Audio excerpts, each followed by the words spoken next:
সুপ্রিয় দর্শক, আসসালামু আলাইকুম। দর্শক, আমরা বাংলাদেশের বিভিন্ন অঞ্চলে গিয়ে বিভিন্ন অসহায় নারী উদ্যোক্তা বিভিন্ন সম্প্রদায়ের মানুষের জীবনের গল্প তুলে ধরি।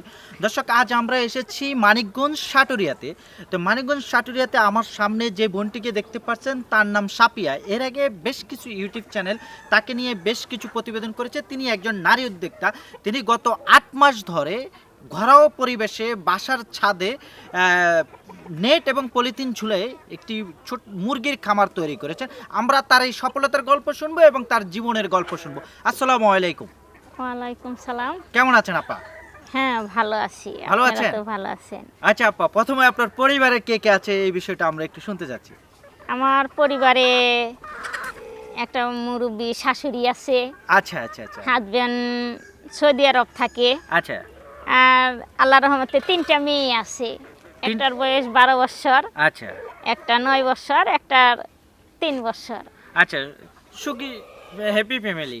আচ্ছা আপা, আপনার মানে এই যে পারিবারিকভাবে বিয়ে হয়েছে নাকি মানে আপনার মানে কোনো রিলেশন বা না কিভাবে না, একটু যদি বলেন। আমাদের এটা পারিবারিকভাবে বিয়ে হয়েছে। আচ্ছা আচ্ছা, আপনার এমনি বাড়ি কোথায়? আমার বাড়ি টাঙ্গাইল ডিস্ট্রিক্ট, বাওয়াইখোলা, গ্রামের নাম বাওয়াইখোলা। আচ্ছা, আপনি কি লেখাপড়া করেছেন বা হ্যাঁ, অল্প কিছু করেছি, ক্লাস 8 পর্যন্ত লেখাপড়া করছি। আচ্ছা আচ্ছা, এরপরে বিয়ে হয়ে গেছে। হ্যাঁ, তো এই সংসারে আসার পরে দেখা গেছে যে আপনার স্বামী কি কাজ করতো বা আপনার একটু লাইফ স্টোরিটা যদি একটু শেয়ার করেন আমাদের মাঝে। হ্যাঁ, আমার হাজব্যান্ড এলো ইপিজেটে চাকরি করতো। আচ্ছা, একটু ক্যামেরার দিকে তাকে বললেন। হ্যাঁ, ইপিজেটে চাকরি করতো, কিন্তু অল্প আয়ে, আচ্ছা, সীমিত। তো তারপর তাতে দেখা যায় পরিবারে চলাটা খুব সমস্যা হয়ে যাইত। আচ্ছা, আপনার সেই কষ্টের কথাগুলো আমরা একটু কষ্টে, শুনতে চাচ্ছি। হ্যাঁ, খুব কষ্টেই তখন, যখন পরিবারে আমরা 3-4 জন ছিলাম, আচ্ছা অল্প আয়ে, তখন দেখা যায় চলা আমাদের খুবই সমস্যা হয়ে যাইত। আচ্ছা তো পরবর্তীতে আমার হাজব্যান্ড চাকরি বাদ দিয়ে বিদেশ চলে গেছে। বিদেশ যাওয়ার পর আল্লাহ রহমতে ভালো একটা ইনকাম করছে। তাতে ইনকাম করার পর এখন আমি ভালোই সচ্ছলভাবে চলতে পারতাছি। এখন তারপরেও আছে, এখন আমি ছোট মতো একটা দেশি মুরগির খামার করছি। দেখা যায় এটার থেকেও। তো ভাইয়া গেছে কত বছর হলো? হ্যাঁ, গেছে আছে 8 বছর চলতেছে। 8 বছর চলতেছে। হ্যাঁ। তো এই যে আপনি আগে কষ্ট করেছেন, সে যখন দেশের বাইরে প্রবাসে গিয়েছে, এরপর থেকে তো আপনাদের মানে অর্থনৈতিকভাবে আপনারা অনেকটা স্বাবলম্বীর দিকে। হ্যাঁ, আল্লাহ রহমতে এখন অনেকটা স্বাবলম্বীর দিকে। আচ্ছা, এরপরে এই যে আপনি একটি মুরগির খামার তৈরি করেছেন, তো আপনার প্রথম কয় টাকা ইয়ে ছিল বা মানে কয় টাকা ইনভেস্ট করে শুরু করেছেন? আমি এটা 500-600 টাকা দিয়ে 2টা মুরগি কিনছিলাম। আচ্ছা 2টা মুরগি কিনছি, পরে আবার দেখা যায় হাজব্যান্ড কিছু টাকা দিল, পরে 3-4টা মুরগি কিনলাম। কেনার পর ওইগুলাই আমি আস্তে আস্তে কুচে বসাইছি। আচ্ছা কুচে বসানোর পর আস্তে আস্তে মুরগি দেখা যায় বাচ্চা এক একটায় 5টা, 10টা, 15টা এরকম করে বাচ্চা হয়েছে। বাচ্চা হইলে পরে দেখা যায় 20-25টা ওইখান থেকে বিড়ালে খায়, আচ্ছা মারা যায়। এরকমভাবে দেখা যায় করতে করতে 20-25টা, 30টা এরকম মুরগি আমার হয়েছে। এরকম হওয়ার পরে দেখা যায় আমার ভালো একটা ইনকাম হইতেছে।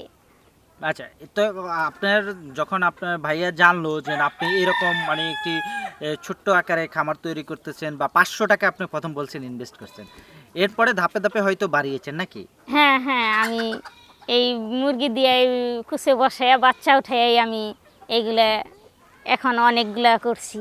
কতদিন হলো আপনার এই ছোট্ট এই পরিকল্পনাটা?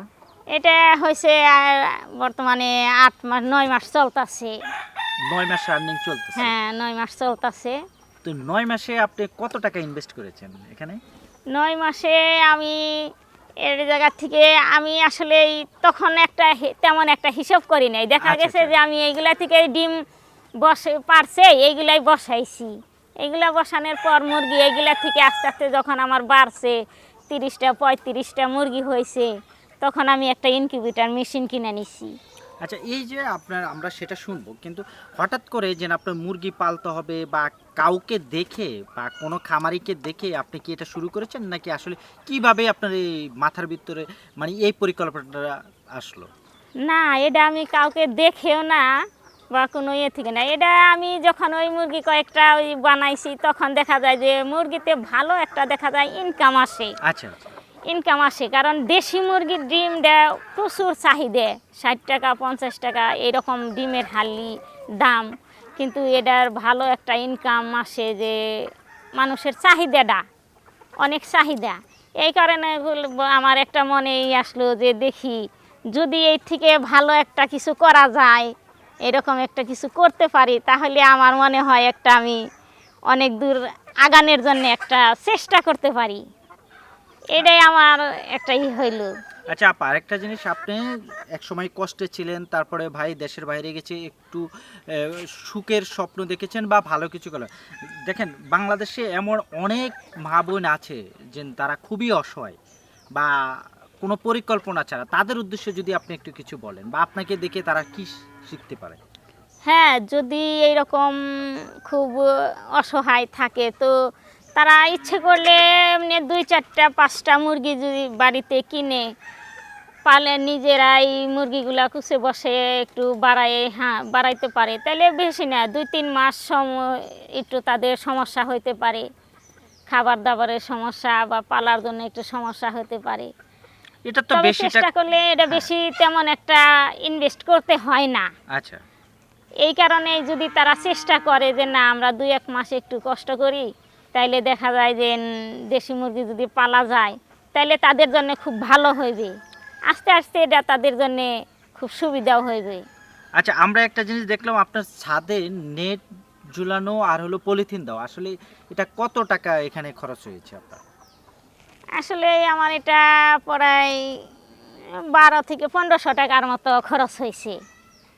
আচ্ছা, কারণ এগুলা বাহিরে তো আমি কোনো কাজ করাই নাই, এটা আমি নিজেই সেলাই কাজ করছি, নিজেই তৈরি করছি, নিজেই এটা করছি। কারণ এই কারণে আমার বাহিরে কোনো খরচটা দেওয়া লাগে নাই, আমি শুধু নেটটার কাগজটা কিনে নিজেই বানাইছি, বানিয়ে এখন- নিজের মতো করেই এখন করছি। এই যে 8 মাস 9 মাস হলো, তো এতে আপনার এখন কতটি মুরগি আছে? এখন আমার 400-450 মুরগি আছে। এখান থেকে ছোট বাচ্চা আছে 1 মাস 2 মাস বা 3 মাস বয়সের বাচ্চা আছে, প্যারেন্টসের মুরগি আছে 90টা, এই 30-35টা মুরগ আছে, এতে আবার এসে 400-450 মুরগি আছে। ডিম দেওয়ার কয়টা আছে? ডিম দেওয়ার জন্য 90টা মুরগি আছে। আচ্ছা আচ্ছা, তো এই আপনার পার ডে কয়টা ডিম পান আপনি? এখন প্রতিদিন দেখা যায় 30টা 35টা 25টা এরকম হাসে, কারণ সবগুলাই তো আর দেশি মুরগি সব সময় একাত্র আর হয় না, এগুলা ছোট বড় বয়সেরও আছে, এরকম হয়। আচ্ছা, এখন আপনার মাসে খরচ হয় এই মুরগির পিছনে কয় টাকা? এখন আমার মাসে এগুলার 20,000 টাকা খরচ হয়।